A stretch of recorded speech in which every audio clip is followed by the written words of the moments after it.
We're going to start today with a YouTube video that my friend and colleague, the Reverend Meshach Canyon, who you would know because he's the pastor of your home church at Church of the Savior. At the time that this incident that he is describing occurred, he was the pastor of Friendship United Methodist Church down in Wyoming, Ohio. And I mentioned that to some of you this morning because a train derailed there overnight. So it's been on the news as well. Most of the time when I mention Wyoming, Ohio, people think they have no idea where that is. But it is a relatively affluent part of Cincinnati. It does seem kind of out of place in contrast to the neighborhoods around it. It's kind of jarring to go across the train tracks, which you cannot go across today with that train derailed, to go from Lockland or wherever into Wyoming and just see the contrast of buildings, homes, all of that. And so this incident occurs in Wyoming, Ohio, and I kind of give you that so that you get a sense for where Meshach is talking from. This video is about 9 minutes long, and I'm going to do the whole thing, so it'll give you opportunity to eat. You can move around. We'll be playing it, but I also invite you to go back and watch it again because I've probably watched it 20 times myself. I'm responsible for many of the views on this particular YouTube video, and in fact, I asked Meshach if it would be okay to record his video today as a part of those members who are not able to be here with us, and he said, go for it, brother. So I'm going to take that this morning, but this will set the context for why this subject is important and why the work that we're going to do this afternoon in learning about this subject is important for all of us. Hey guys, my name is Meshach Canyon. I'm a pastor of Friendship United Methodist Church in Wyoming, Ohio. And I want to talk about something that recently happened in our small city. So near the middle of September, I met with someone from my church at our local coffee shop, Wyoming Community Coffee. And usually when I meet with people there, we'll either sit down and talk outside because of the pandemic still, or we'll go on a walk and we'll kind of enjoy our coffee while talking. Well, on this particular morning, we decided to walk back to this person's home and have our coffee on their back deck. And this was about 8:15 a.m. So some kids are still on the way to school. It's still morning time, a lot of activity. So we walk to their house and we enter through a side gate that leads straight to their back patio. And about 5 minutes after we arrived there, we're sitting there, we're having our coffee, and two Wyoming police officers show up and they tell us that they received a phone call from someone saying that they saw two people that they didn't recognize entering their backyard. And since they were suspicious, they called the police to come and check on it. Now look, I've had this happen to me before, or other black people that I know have had it happen to them enough times that I immediately knew what was going on. I mean, it's kind of obvious to me. And I'll give the cops some props because they responded with professional behavior. And even they're even quite apologetic, which lets me know that even they knew what was really going on here. And what was really going on is that someone saw a black man in the neighborhood, and that fact alone raised their suspicions, and it caused them to call the police to investigate. Now, I'll be honest, after I was done with my meeting with the person, I initially went back to work, kind of thinking I'm just going to let this slide. I'm not going to say anything about it. I'm not going to make a big deal about it. After all, even though it may not get as much publicity, this sort of thing does take place frequently enough that it's considered normal among some people, especially amongst black people. And it's nothing to be compared with all the other racial issues that are taking place around the country. So with all that on my mind, I thought I'm just going to go ahead and let this slide. But after I got home and I sat down to begin working, I couldn't focus on what I was supposed to be doing. And it's then that I realized that what happened impacted me a lot more than I thought that it would. See, when you're blamed or accused of doing something that you didn't do, it leaves a mark on you. And in this instance, it attacked my sense of belonging. And everyone I know, especially those people who live here in Wyoming, work hard to feel like they belong because this is a strong community-oriented neighborhood. And the fact that this happened within walking distance of my home, it really stung, man. It stung in ways that I wasn't anticipating. And it also brought about a sense of disappointment, because I'm probably a bit naive, or as I'd like to say, I'd like to give people the benefit of the doubt. And when you give somebody the benefit of the doubt, you hate to be let down like that. And it also brought about anger. For me, the anger came when I started thinking about all the what ifs. For example, what if the person I was meeting with was inside the house when the police showed up? How would that have changed the encounter? Or what if I responded angrily when the police told me that somebody made a call based off of a suspicious person? How might that have changed the encounter? Or even worse for me, what if this happened to my kids? Imagine the trauma that a kid would hold if the police officer came up to them and said, "We're here because somebody called and reported a suspicious person." Imagine how that might impact a kid's life or a kid's viewpoint from that day forward. So I decided that I couldn't just let it slide. Instead, I chose to do a few things about it. One of those things was to meet with our police chief, Rusty Herzog, to find out more about the situation, because I wanted to learn about what happens in the aftermath of these incidents. And Rusty, for those of you who know him, Rusty has a great reputation of being willing to listen, and he's helpful. And the two of us had a really good conversation, of which I'm very grateful. A few main things that I took from our conversation was, number one, he said that after he listened to the call, it was clear to him that it was racially motivated. Number two, he mentioned that when people make non-emergency calls like that, the police officers or the person taking the call will ask them if they want some follow-up after they find out what happened. And in this instance, the person said no, which pretty much ends their involvement. He also said that one of the challenges that he faced was trying to figure out how to help people have proper suspicions, if I can say it that way. And I can respect that struggle, because on the one hand, you want people calling the police if something suspicious is happening. But on the other hand, you don't want people having prejudice or bias as the motivation behind all of their suspicions. And quite frankly, it's not the job of police officers to make sure that community members are being trained on implicit bias. He also asked me if I had any suggestions or recommendations.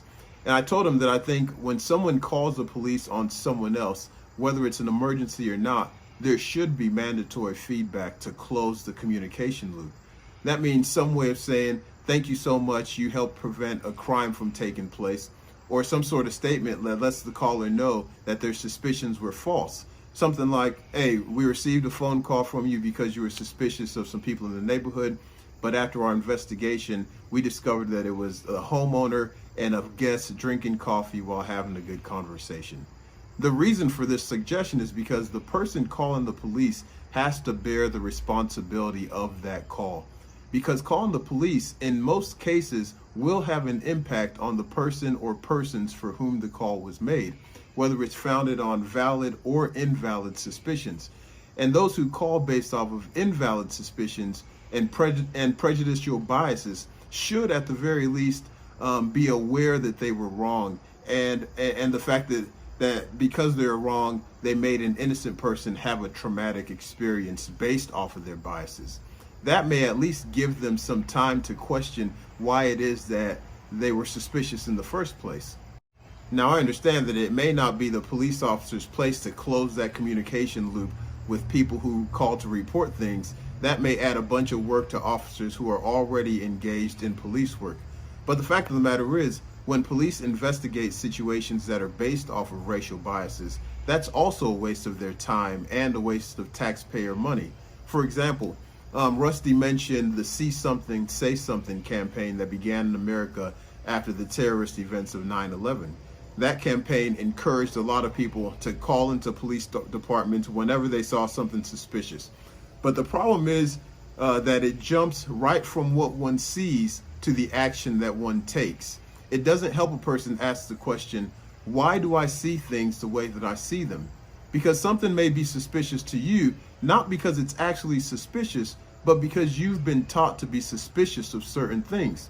So rather than see something, say something, there needs to be a process of encouraging a personal responsibility for individuals to do the kind of self-reflection that will help a person understand why it is that they see the world the way that they see it, so that they can learn to make proper judgments, so that they might act wisely upon what they've seen and how they've judged. So rather than letting this slide, man, I decided that it would be better to make the most out of this sad and unfortunate situation. I know that people hate talking about race. Indeed, kudos to you if you've made it to this part in the video, because a lot of people, as soon as they hear what the subject matter is, they're going to skip it and move on to something else. But you know, as my own small way of helping people become aware of the harmful subconscious thoughts and ideas that are governing their behavior, I've decided to make a few videos following this one that may present a practical way forward for anyone who's really interested in confronting the issues of racism in our communities. One of the videos is going to be on the rituals of life that rooted white supremacist ideas in the minds of all Americans. Another will be on the role of anger in addressing issues of injustice. And I'll also make one about how racism in America can be destroyed one person at a time rather than through making policy, even though I understand that policies are important and play a vital role. So if you're interested in seeing those videos, then please subscribe to this channel. Look, my aim is just to help facilitate helpful conversations. If I can do that, then to God be the glory. Thank you so much for tuning in. Take care. In that Meshach, it is Meshach. Canyon is Kanyyion.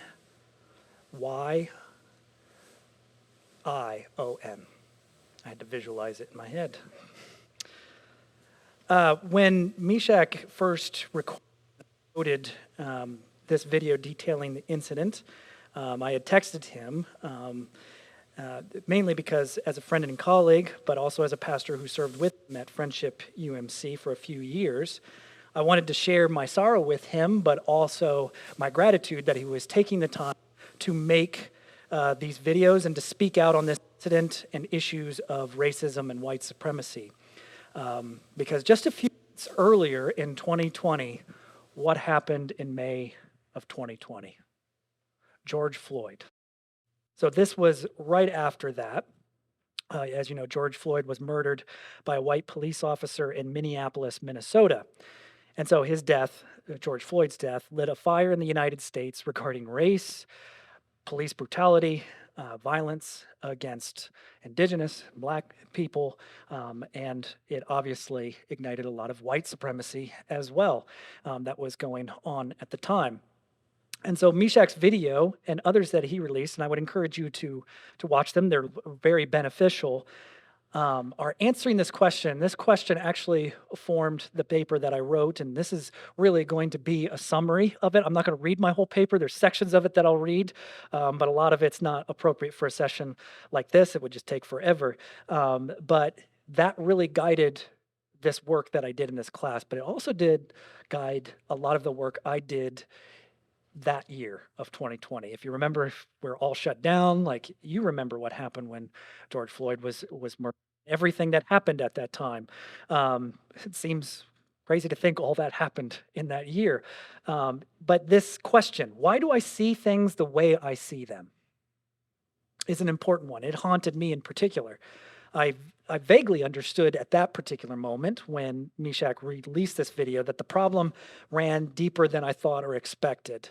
There is something hidden within me that distorts my perspective of non-white persons and therefore my actions towards them.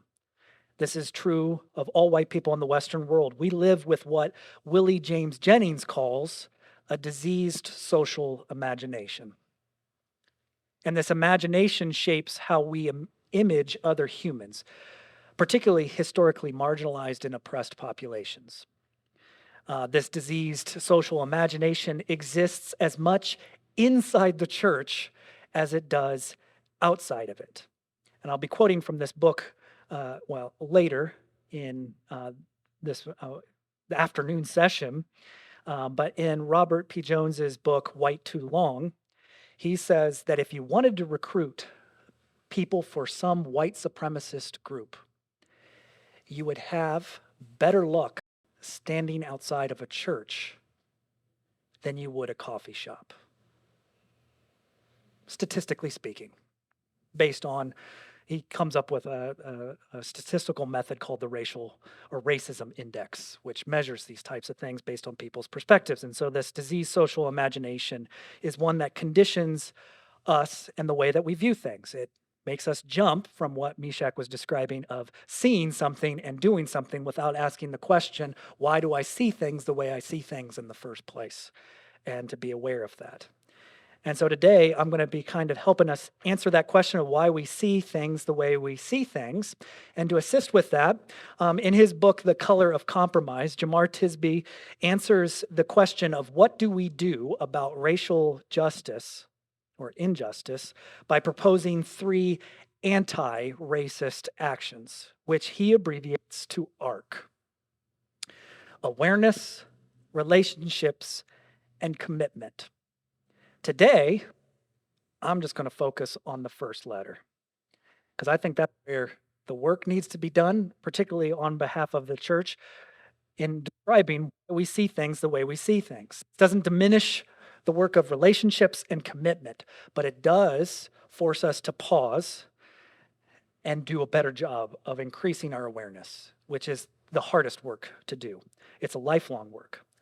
And I'll be borrowing wrote this in my paper, this concept that Donna Haraway uses in her book, Staying with the Trouble. For Haraway, staying with the trouble is about taking responsibility for how things are with the full knowledge that things are complex and that our responses, however well-intentioned and thought out, are imperfect. But even if this kind of work seems dispiriting, it is the work that we're called to do. Now, Donna Haraway is speaking in the context of our environmental crisis. And she reminds us that the work that we're called to do is not individualistic, but it's work that we do together. No one ventures into this problem alone, but we do have the responsibility as a people to work towards it, no matter how intractable the problem may seem. Her whole frame is you stay with the trouble, even if the solutions seem imperfect or don't even seem possible at all. You just keep working at it. That's what staying with the trouble is. And so staying with the trouble is about keeping in that frame of awareness. We need to make sure that we are aware. Where's all this coming from? Why do I see things the way I see things? And today I want to begin with what is called the doctrine of discovery.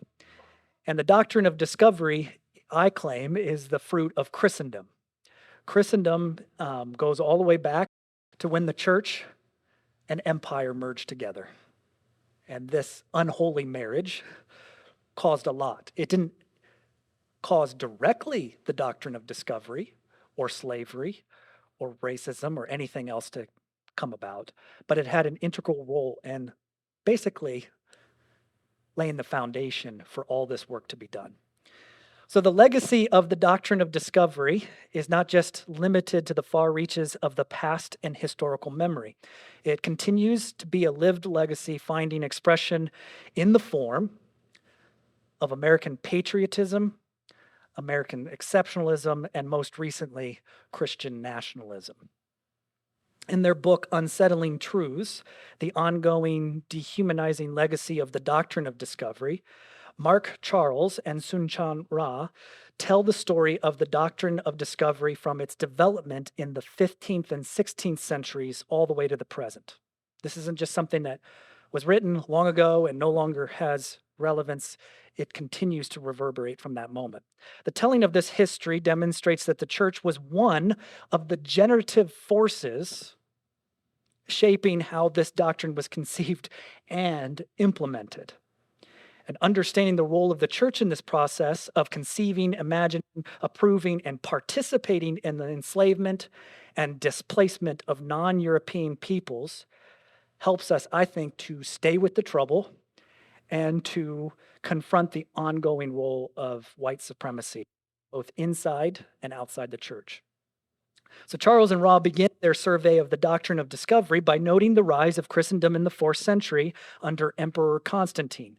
They argue that merging the church with empire profoundly shaped how the church saw itself and its role in the society. As they explain, the Christian imagination shifted from a mindset of suffering to a mindset of exceptionalism and triumphalism. So they went from being a persecuted people who were suffering and identifying with the poor and the oppressed to a church based on exceptionalism and imperialism and triumphalism. And this shift is crucial because it will lay the groundwork for what the doctrine of discovery will later become in the 15th century. Most alarmingly, this shift will eventually legitimize the use of violence to pursue both imperial and ecclesial ambitions and interests. The empire would serve, they say, the church by engaging in violence towards those deemed others by the church. The earthly kingdom would be served by the church, as the church would deem the enemies of the state as those outside the faith. So the state and the church are working hand in hand to support one another in this work. Thus, instead of seeking to restore relationships with the other, the church would aid the state in seeking to expand the empire, even at the cost of human lives. Consequently, the doctrine of discovery cannot be understood without Christendom's rise and eventual defense. Shortly after Columbus returned with news of a hitherto unknown world from the standpoint of Europeans, Pope Alexander the Sixth, issued a papal bull called Inter Caetera. This bull was addressed to King Ferdinand and Queen Isabella and provided the spiritual validation for European conquest. So the Pope is giving Spain permission to do what they want to do. And Pope Alexander VI proclaimed that in our time, especially the Catholic faith and the Christian religion, be exalted and be everywhere increased and spread, that the health of souls be cared for, and this is where it gets scary, and that barbarous nations be overthrown and brought to the faith itself. So Christendom desires expansion, and the Pope is saying, here is this written document that gives you permission to do this work.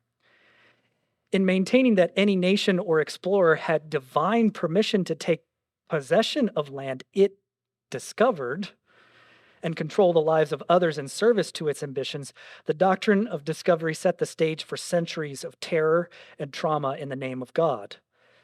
But the doctrine of discovery also provided a theological foundation for the assertion of white superiority. This ultimately is the legacy of the doctrine of discovery. The doctrine is not a thing of the past. It is, as I mentioned earlier, a living legacy. That is to say, it continues to shape how those in the United States of America understand themselves. The doctrine of discovery may have been articulated and enacted centuries before the United States came into being as a country, but one cannot understand how the United States came into being and how it continues to be perplexed by issues of racism without it. The myriad conflicts and struggles of our country, like the Revolutionary War, a lot of people think like that, the Boston Tea Party type things. But a lot of the seeds for the American Revolution were sown a little farther to the west of the Appalachian Mountains as colonial settlers wanted more land. And the British Empire wasn't giving them that land. They were trying to do all these trades with this indigenous people, but they wanted that land. And so a lot of the American revolutionary ideas of having our own country were not just in the Boston Tea Party and the taxes, all that kind of stuff. It happened in confrontation with Native people. The Civil War, that's an obvious one. Reconstruction is another part in the struggle of in the history of the United States. Jim Crow, the Civil Rights Movement, mass incarceration, and so on and so on. All of these find their taproot in the doctrine of discovery. Additionally, the expressions of American exceptionalism and white supremacy, and more recently, Christian nationalism are direct descendants of the doctrine of discovery. Truly, the genealogy of the doctrine of discovery is wide and long, in addition to its monstrous qualities as well. And this moves us, this is almost like a moment, I wouldn't say of rest, but we're going to move from the doctrine of discovery and to a period of time during the Reconstruction um, to focus in on lynchings. And I do this, and I do this in my work. Think in particular, as a church, we need to have this revelation of our responsibility. We worship a God who was crucified on our behalf. And so there's a responsibility, a holy responsibility to understand what the cross means in our context of our history and struggle with racism. And this gets really close. On January 14th, 1892, Henry Corbin, a young black man, was abducted by a mob from the Oxford, Ohio jail cell he was placed in after the death of his employer, a white woman, on January 5th. The mob was incited by the accusation of the white woman's daughter that Corbin was responsible for her mother's death. While Corbin and Corbin's family maintained that he was innocent of the crime and that the accusation itself was meant to cover the white woman daughter's involvement in the murder, this would not keep the mob of white Oxford residents from hanging Corbin from a tree and shooting him over 400 times. Corbin was the second of two black men to be lynched right here in Oxford. Simeon Garnett was killed in 1877. And these two men were one of 15 people known to have died from racial terror in Ohio from 1865 to 1950. The church's proximity to the lynchings of Corbin and Garnett is a sobering reminder that staying with the trouble means acknowledging that lynchings were not confined to the South. It knew no borders, in other words. They were widespread across the United States. And the prevalence of lynchings in the Reconstruction era of the United States reveals two essential truths. One, emancipation enacted during the Civil War did not lead to the end of black suffering. And two, the violence of white supremacy took different forms to achieve the same end of subjugating black people. Mob violence and terror, often manifesting in public lynchings, were a continuation of the racial violence that began in the 17th century with slavery and lasted through the middle of the 20th century. James Cone writes that because lynching was an extra-legal punishment sanctioned by the community, I would say it is an integral part of raising awareness concerning white supremacy, of staying with the trouble and of learning to see the things, or learning to see why we see things the way we do. Lynchings link the past and present suffering of African Americans in the United States. They reveal how the legacy of chattel slavery continues even today in police brutality and mass incarceration of black bodies. To understand them is to acknowledge that racial terror is not a thing of the past. It has, as evidenced in lynchings themselves, found new ways of expressing itself. So it's the same history, it's just finding new ways to do it. So staying with the trouble means recognizing this truth about how things stand. This brings us to the lynching tree. James Cone wrote a landmark book back in 2011 called The Cross and the Lynching Tree. In this work, James Cone not only acknowledges the terror of racial violence during what he calls the lynching era, he doesn't call it Reconstruction, he calls it the lynching era, but also how it became a potent symbol for the black struggle for liberty and justice. In other words, the lynching tree, he says in quote, joined the cross as the most emotionally charged symbols in the African American community. So the two are brought together.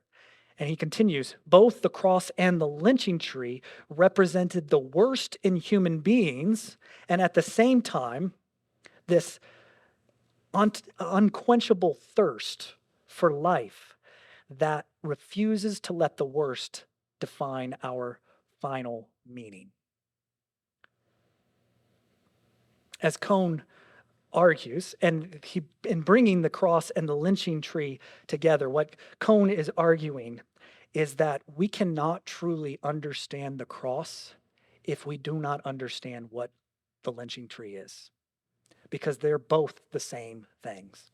They were instruments of control and torture meant to subjugate a people. No Roman citizen was going to be crucified.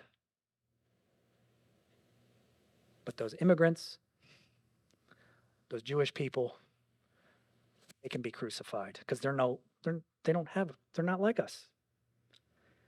And as Cone argues, the lynching tree frees the cross from the false pieties of well-meaning Christians.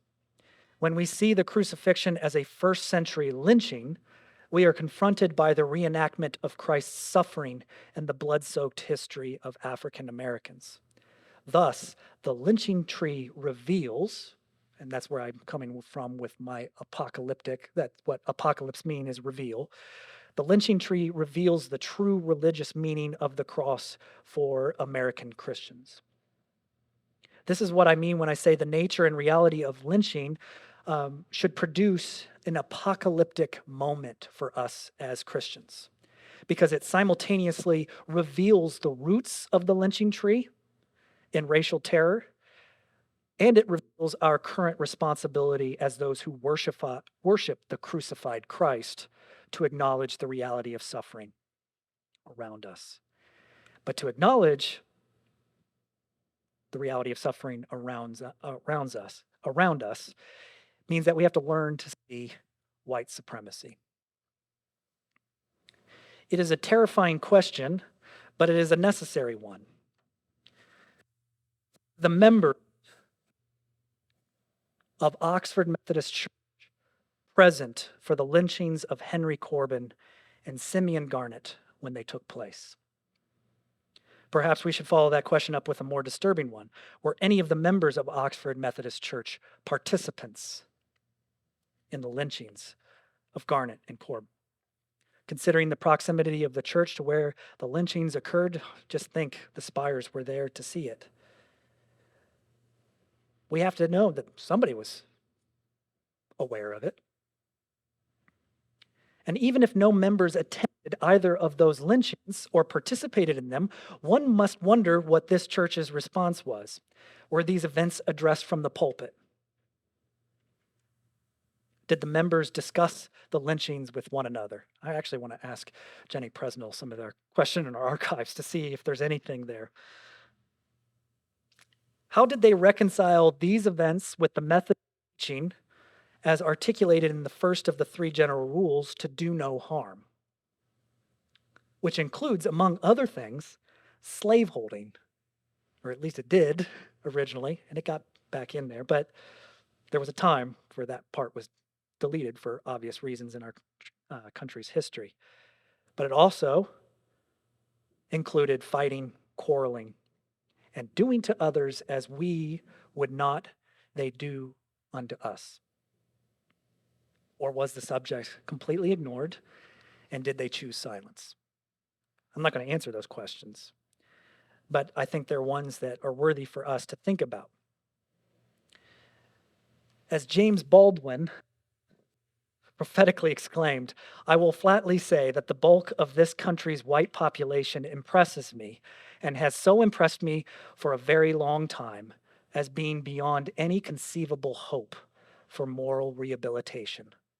They have been white, if I may so put it, too long. This is explaining, again, why it's impossible for us to see things the way we see things without asking that question. Why do we see things the way we see them? He's saying it right out. It's a hard statement. It's very blunt to hear. But we have to do the work of becoming aware why. And so to understand our complicity, to understand the complicity of the church, we have to widen our understanding of white supremacy itself and what it entails.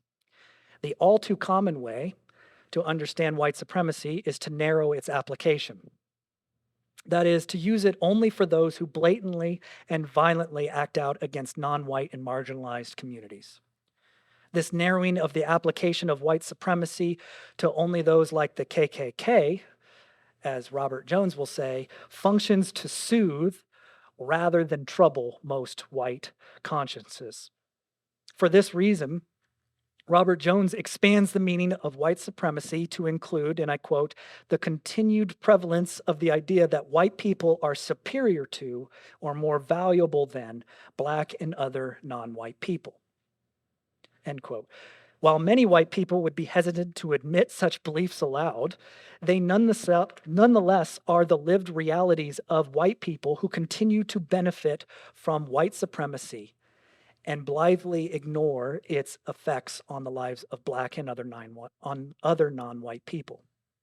The narrow usage of white supremacy is, as such, an attempt to immunize ourselves from having a role in and being responsible for white supremacy. All the while, justifying our perceived superiority by claiming that many of our privileges are merely the result of hard work, higher IQs, superior talent, better culture. This is, in effect, nothing but a sleight of hand in which the magician is tricked by their own magic. Any notion in which a white person believes that their position in life and all the privileges that come with it has nothing to do with the long history and continued prevalence of white supremacy in this country is an indication of just how difficult it is for white people to understand and accept the broader reality of white supremacy, hence the need for a wider definition of it. The narrow definition of white supremacy gives the illusion of distance. I'm not one of those people because I'm not in the KKK. So it gives this illusion of distance. But just as the passenger side mirror on vehicles reminds us, objects are closer than they appear. Simply put, and this is my claim, and Robert Jones makes it as well, to benefit from white supremacy is to be implicated in it. And we bear responsibility for it. But the question remains, why do we see things the way we see them? Today, we've seen the doctrine of discovery to trace the beginnings of the diseased imagination that justifies the subjugation of those who are Black and indigenous to satisfy the lust for power and wealth. Imperial and ecclesial ambitions combine to create an insatiable desire for expansion in the name of God. We also considered the ways in which the church continues to be forged by and even fan the flames of white supremacy. By widening the definition of white supremacy to include all the ways in which white persons consider themselves superior to or more valuable than Black persons, and by exposing the role that theology itself has in either directly or indirectly, explicitly or implicitly making room for white supremacy, we learn how to see white supremacy has shaped and continues to shape our church. I didn't mention it, but I do go a little bit into why our theology here in the US took the shape that it did and gave several instances of theology that might not have directly contributed to white supremacy, but because of its hands-off approach to things, creates it. And one of the particular theological emphases that I pushed back on or claimed was a major contributor of this is the theology of a personal relationship with Jesus. which absolves the church from having any consideration of what's happening outside the walls.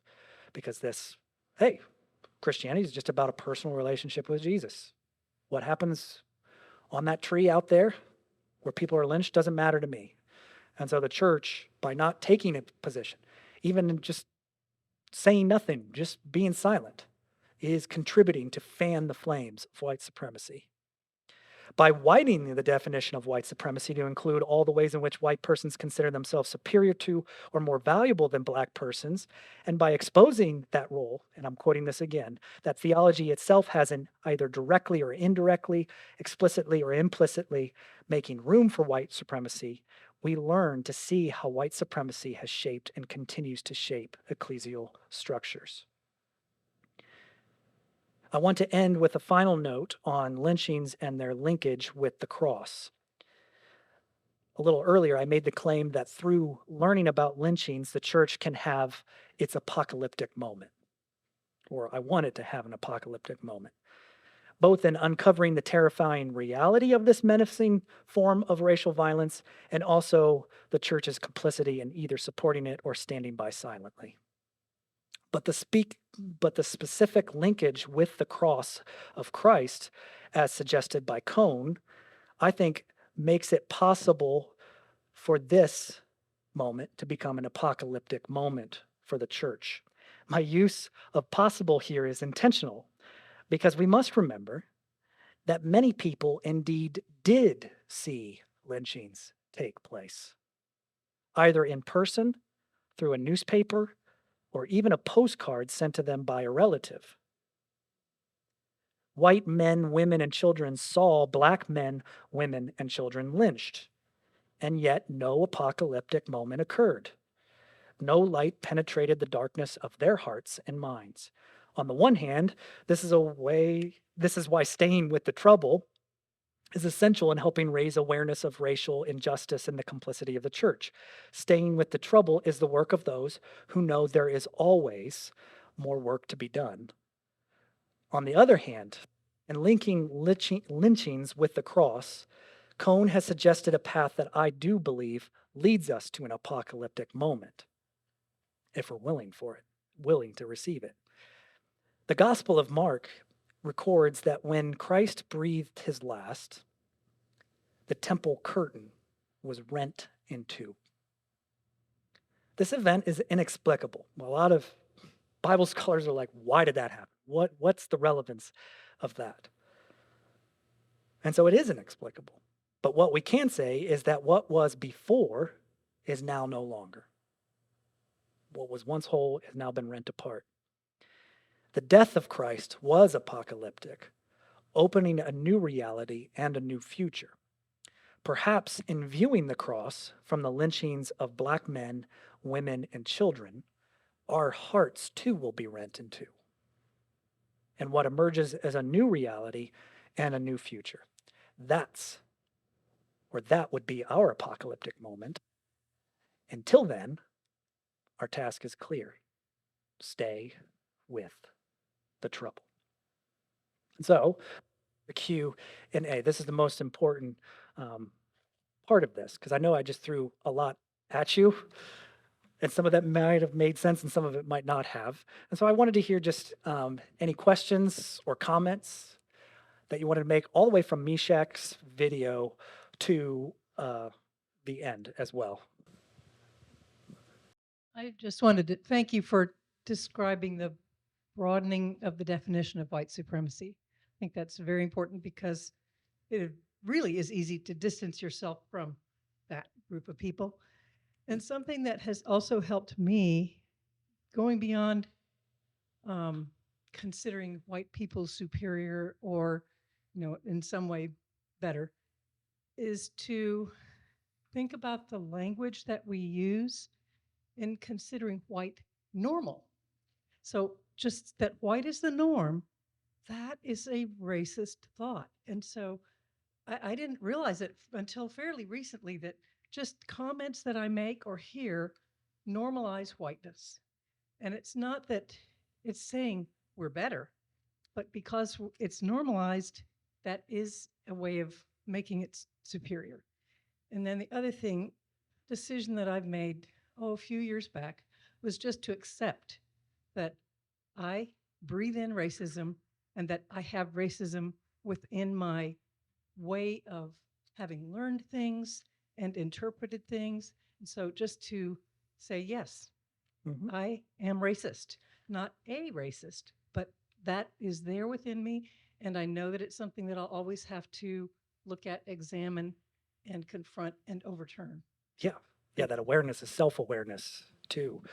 Yes. I also say, like, to go along with the white is normal part, like you ask a lot of white people about their culture. And usually, white people, we don't think that we have a culture. We think other people have cultures. We just have the way you live. Like, it's just natural to live this way. And those people are the weird people. They have their distinctive culture. That. Exactly. On that note, my son-in-law sort of chided me a little bit for using the term ethnic food.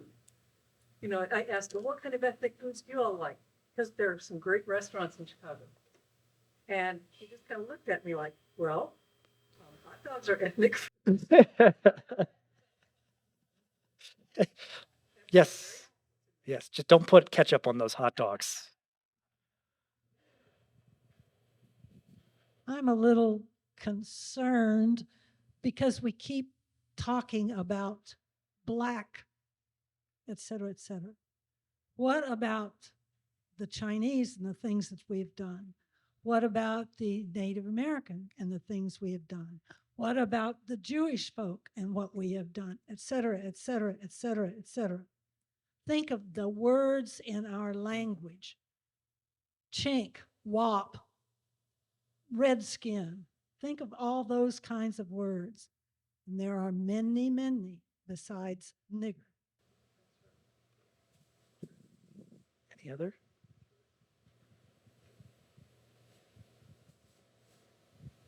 Yeah, Fred. I knew you would. You're a preacher. You never turn down a mic. Well, just to reference Alice now, one of the things that we do is you find a key that begins to unlock the door. And since our largest minority is black, then that's where we start. And then we try to expand it more and more. I'm a racial mix, and so I can pass. I had one church tell me one time, Fred, if you would quit telling us you're Indian, we'd forget about it. Okay, that was kind of a problem right there. But it was their way of saying, well, you're like us, you pass, you're acceptable. But I also had a bishop one time from South Dakota that invited me to come and preach for their annual conference to the United Methodist Church. And I went and did it. And then afterwards, in reflecting more upon it, I talked with his assistant and said, I've got to ask you, you're in the middle of Indian country. Why did you ask a native from Ohio to come and preach for your conference? And the very honest answer I got was, I wanted them to meet an Indian they didn't want to kill. Okay? So, that's kind of going back to what we had here in Oxford in the 1870s and 90s. Let's meet somebody we don't want them to kill, that is able to begin to bridge those cultural differences.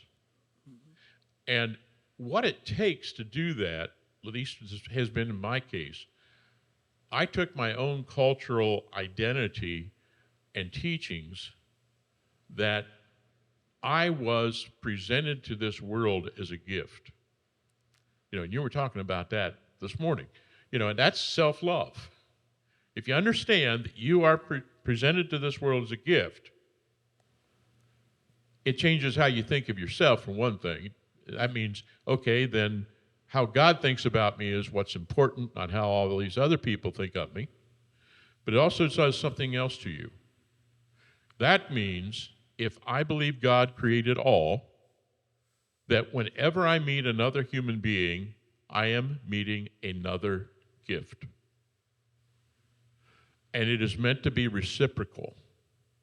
I am to give my gift to them, and I am to be open to receiving their gift. And as I sometimes joke about it, I've received some of those gifts that took me about 10 years to unwrap. You know, but they were important that they be unwrapped. Another thing that I'm wondering about is that since we had this kind of thing happen in Oxford, I'm wondering if that is another reason that beyond the Underground Railroad that we know was here in Oxford, it also then became later on a focal point for the development of NAACP, and also a focal point then for part of the civil rights movement. You know, that there are always righteous lawbreakers. You know, there are those who are open that are the leaven in the loaf and can bring about change because they are aware that you got to stay with the problem. It didn't go away. And I am so sad at this moment that you never had a chance to meet Art Miller. Arthur and Alice were just founts of information about that. And you're right. Talk to Jenny Presnell. Yeah. So, can I also tell you a story? Okay. What for those of you who don't know, when I dress in my traditional clothing, I usually dress in the style we had in 1770. If you got a good cultural style, why change it? You know. And for me, that is to have a long shirt, leggings, loincloth, makatika, moccasins, face paint that tells the story of my life. It is not war paint. A silver nose ring, which says that I have enough resources I can waste a little bit. Same reason a man wears a necktie today. You know, and my earrings. And they are ways of saying that silver turns away evil, and it's a way of saying you want to have pure things that are coming into you. So I look a little different than I do right now. Well, I was asked to do a program one time for the Cincinnati Business Women's Association. I thought, okay, that's going to be a good one. And they gave me directions, very poor directions, on how to get to the golf club that where they were holding their meeting. And as they're doing that, they said, there's a sign, you'll see it, and no problem finding it. And by the way, are you going to dress in differently? I said, yeah, I thought I'd come in traditional garb. Oh, well, then you'll have to come already dressed because you won't be allowed to use the restroom here at that country club. Okay? So I start out that morning fully in garb and realize that I need some gasoline desperately. And I'm going down the road, and I'm looking for this country club, and I can't find it. And I keep going, and I keep going, and I keep going, and suddenly I realize there are bars on all of the windows of the community that I'm driving through. And also, the complexion of the folks on the street has dramatically changed. And I am now on fumes. So I pulled into a gas station, and I am standing out there pumping gas. And 2 or 3 young black men came by and go, "Yo, dude." And I just grinned at them and smiled, and they go, "Yeah, man, it's cool," And and then I went in to pay for it. Again, another young African American man is sitting there at the counter with bars. And I walked in, he looked up, and I raised my hands and said, "I'm friendly."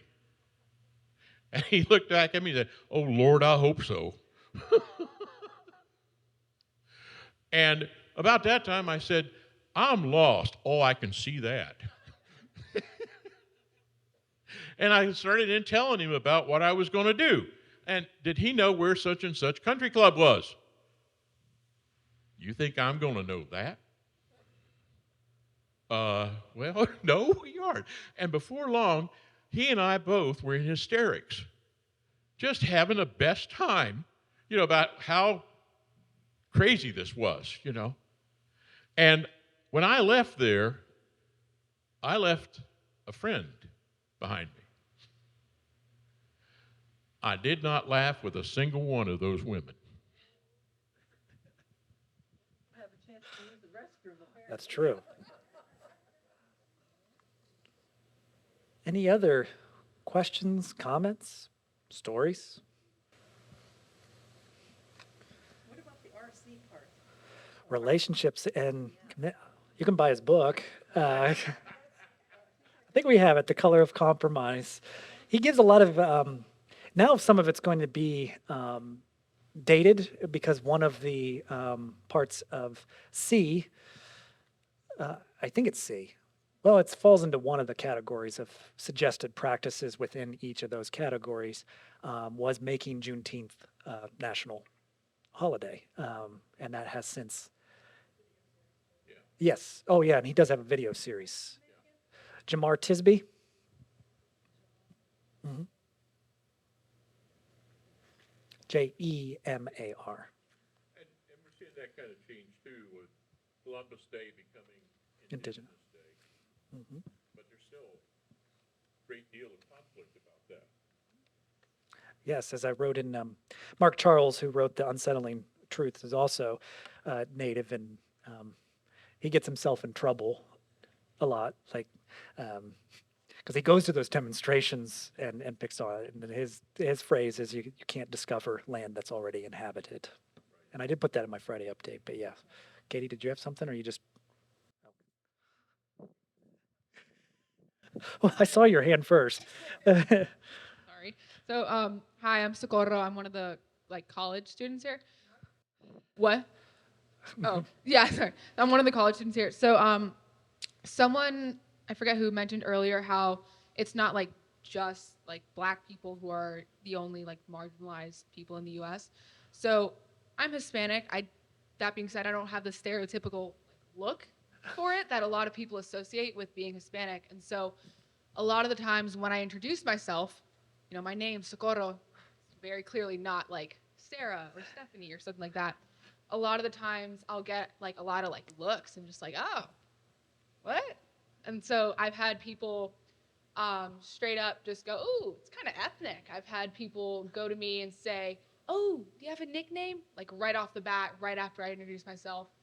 I've had people after if my name becomes a conversation and I tell them I'm Hispanic, I've had them say, "Oh, what do you mean? You don't look it." I would have never guessed that. Stuff like that, very, very frequently. And I think stuff like that, a lot of the time doesn't register with people as being not okay to say and being a little bit racist, just because it's not about only black people. It's about other communities that just aren't spoken about as much when it comes to conversations like that.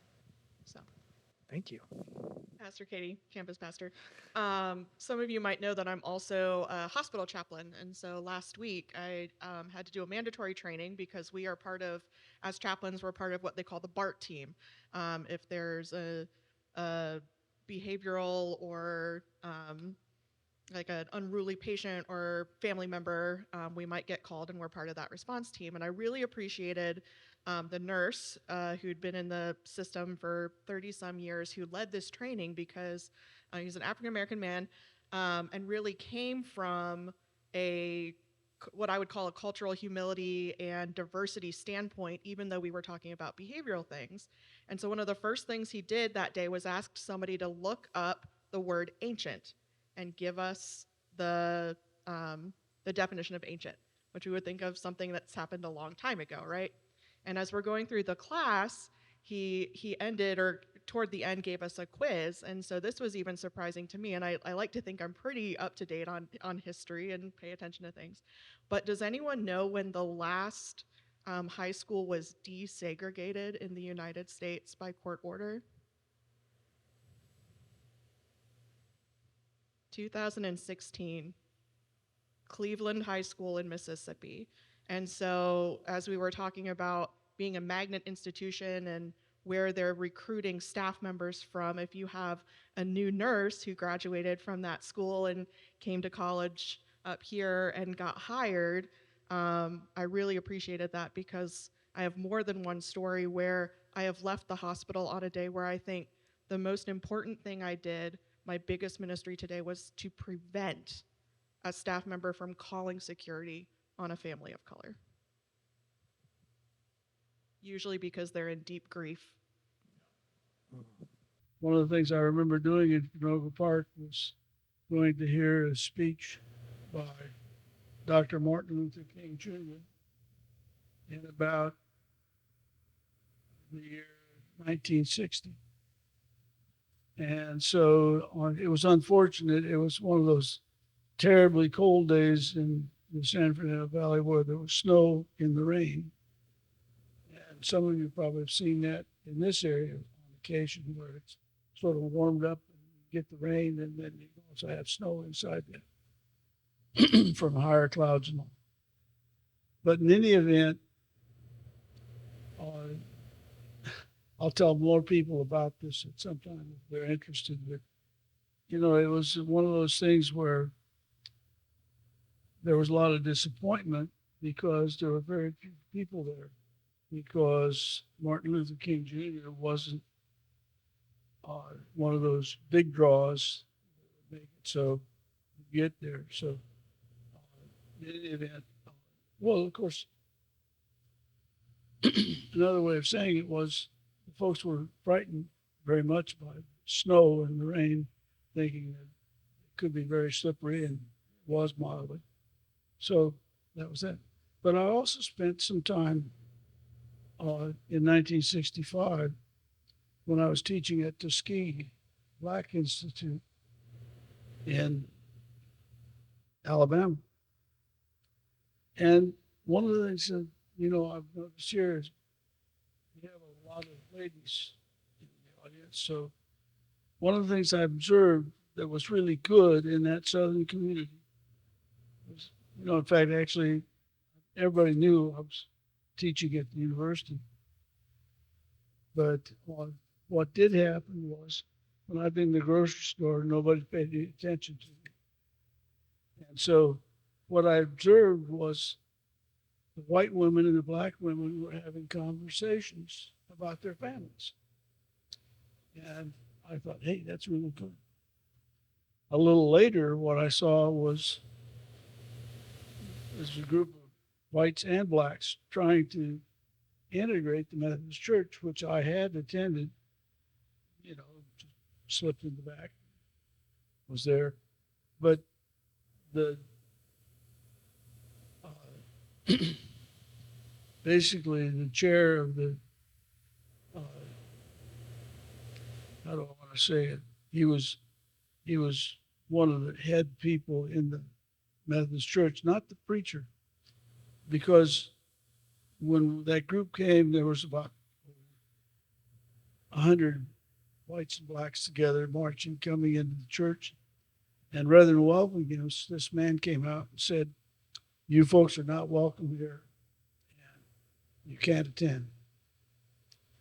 And that was when the bishop and the preacher, local preacher, had urged the congregation to welcome people, but they didn't. And so that was a different sort of story. So I can tell you more about Tuskegee and all if you're interested. It's a number of those experiences bear on what's going on here. So it's one of those things where I thought I'd share Many of you have the same sort of observations. But, Yeah. oh, maybe one of the things that I do bear in mind too, though. Miami University is one of the few universities that's named for and after a American Indian tribe, the Miami tribe. And that's, I think, well, that didn't save them from, being expelled to Mhm. But in any event, that's been a big part of the background here. Part of the reason they were respected was the American troops came after not the Civil War, but the American Revolution, and took land here as part of that. They learned how to farm from the Miami tribe, and that was one of the reasons in 1809, when the state government formed the committee to establish Miami University, that it was Miami University was named in support of the Indian tribe. Oh, thank you, Chuck. Yeah, that reminded me of especially your story of trying to integrate a church. Um, you all familiar with Medgar Evers? Um, what church was he trying to integrate on the day that he was killed? A Methodist church in the South, and was barred from going in and precipitated a lot of the events that led to him being gunned down, I believe outside of his home, if I'm not mistaken. Yeah. What do we say? hmm Well, thanks everybody for attending. I'm grateful that you took time out of your day to be here and to listen to me present a little bit more on this topic of racism and the church. Hopefully, it will help us in this long journey of staying with the trouble and learning to see a little bit more deeply why we see things the way we see them.